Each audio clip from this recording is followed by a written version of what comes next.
You stopped texting. You disappeared. Now you wait, hoping they'll come back. But here's the truth. Silence doesn't always bring answers. It reveals what you're really waiting for. The moment they left, it wasn't just a breakup.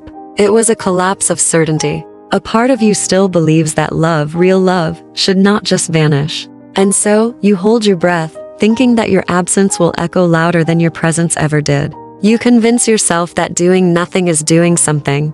That maybe, just maybe, your silence will become the wake-up call they never expected. But is that true? Or are you just clinging to an illusion, one where they miss you enough to undo the damage, without you ever needing to say a word? Because if we're honest, sometimes silence doesn't say I've moved on. It whispers, I'm still waiting. Welcome back to the channel.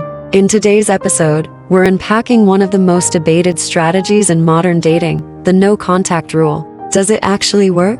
Or are we just clinging to a form of false control?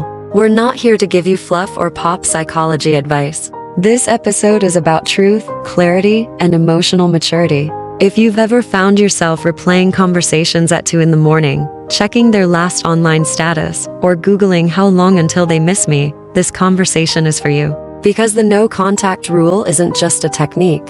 It's a mirror. It shows you who you are without their validation. And whether you're trying to heal, to win them back, or to simply survive the ache, understanding the real mechanics of no contact is crucial. We'll analyze the psychology, the patterns, and what the science really says. We'll look at the attachment styles that shape our behaviors, the brain chemistry behind loss, and the real reasons silence can feel more painful than the breakup itself. And we'll give you real tools, not tricks, to decide if no contact is a power move or emotional avoidance. By the end, you'll have the insight and emotional clarity to ask the only question that matters. Am I doing this to get them back, or to finally get myself back? So if you're ready, grab your coffee, take a deep breath, and let's begin. Here's the scenario.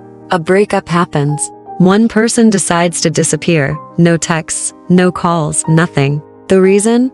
They believe that space equals attraction. That absence will trigger longing. That silence is strength. But emotionally, you're checking your phone every 10 minutes, wondering if they noticed your absence. This is not detachment. This is dependence, disguised as strategy. Let's get real. Most people who go no contact aren't doing it from a place of strength. They're doing it from survival. Because sending one more message and getting no response, that hurts more than silence.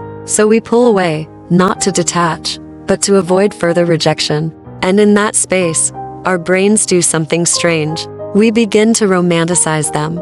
We forget the bad moments, the arguments, the emotional distance.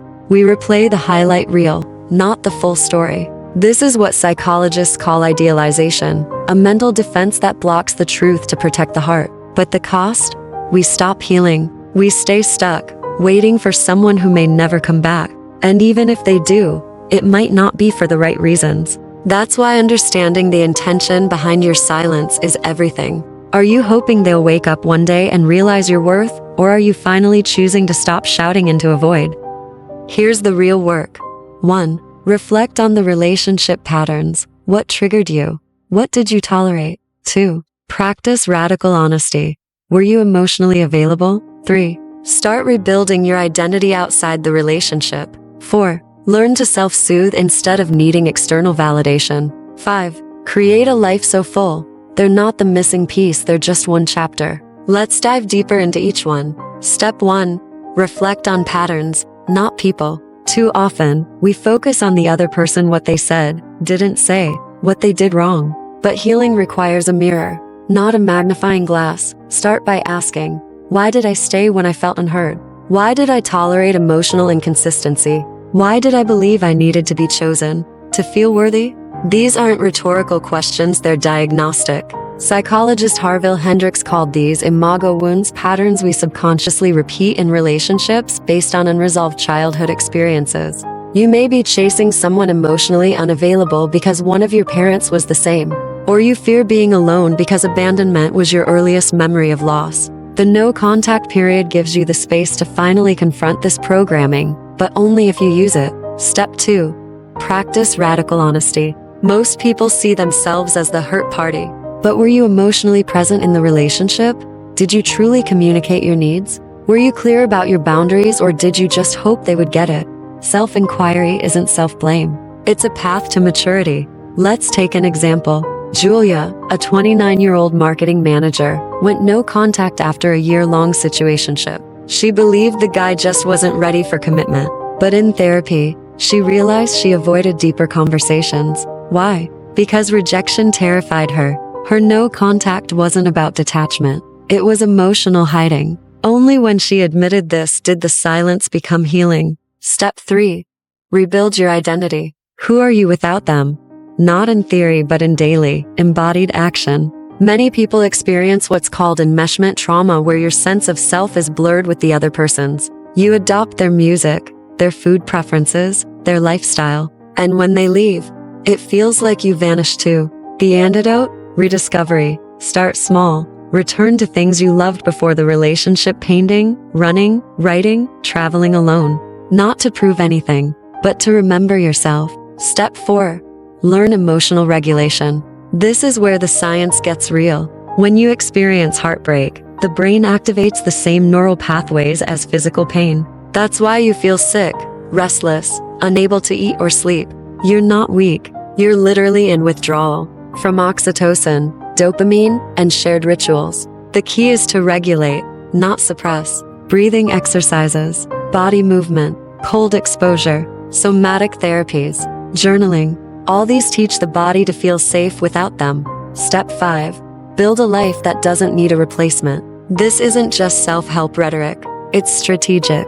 If your day is empty, of course you'll fixate on them. But if your life is full of people, purpose, joy, and structure, then their absence is just that, absence, not identity loss. Remember, they are not the story. They are a plot point. You are still the author. Ironically, no contact can work, but not because it makes them miss you. It works when it gives both people time to reset, to rebuild self-worth. And if the relationship was meant to evolve, they'll return from a place of choice, not emotional panic. If they don't, that silence protected you from chasing someone who didn't choose you back. But let's go deeper, because this is where most people get trapped. The internet is filled with content that says, if you just disappear long enough, they'll come crawling back. That idea sells, but it's incomplete. So let's look at what actually motivates someone to return after no contact. 3 psychological triggers that make an ex return. Trigger 1. Disruption of emotional routine. When you suddenly stop being emotionally available, no texts, no validation, no emotional labor, it disrupts the patterns your ex subconsciously depended on. Even if they initiated the breakup, they were still emotionally fed by your presence. Your silence creates a withdrawal effect. It makes them notice not just your absence, but what they lost control over. This isn't love, it's a disruption of ego regulation, but it's powerful. Trigger 2. Delayed emotional processing. Many people don't process breakups in real time. At first, it feels freeing. No more fights, no more expectations. But 2 weeks in, the silence starts to echo. The human mind is a meaning-making machine. When it doesn't get closure, it starts creating stories. This is known in psychology as cognitive dissonance. Trigger 3. Identity vacuum. In intense relationships, we define ourselves through the other. When that identity collapses, the narrative void can drive people back to familiar ground, not out of love, but out of discomfort. But will they come back? Understanding the real odds. Yes, some do. But 60% of couples who reunite post-breakup break up again. Because nothing changed. Healing never happened. They didn't grow. They resumed. So we leave you with this note. Contact is not about making someone miss you. It's about remembering why you should never beg for love. Because love, the kind that lasts, doesn't need to be earned through silence, absence, or games. It needs to be met halfway by two people, equally awake, equally ready. This whole journey, your heartbreak, your withdrawal, your silence has never been about them. It's been about you. About the parts of you that confuse being needed with being loved. The versions of you that thought rejection meant you were unworthy. The younger versions of you, still waiting for someone to choose them. What part of you still believes love must be chased? What part of you fears that if you stop trying, they'll forget you? And most importantly, that part of you needs healing, not validation.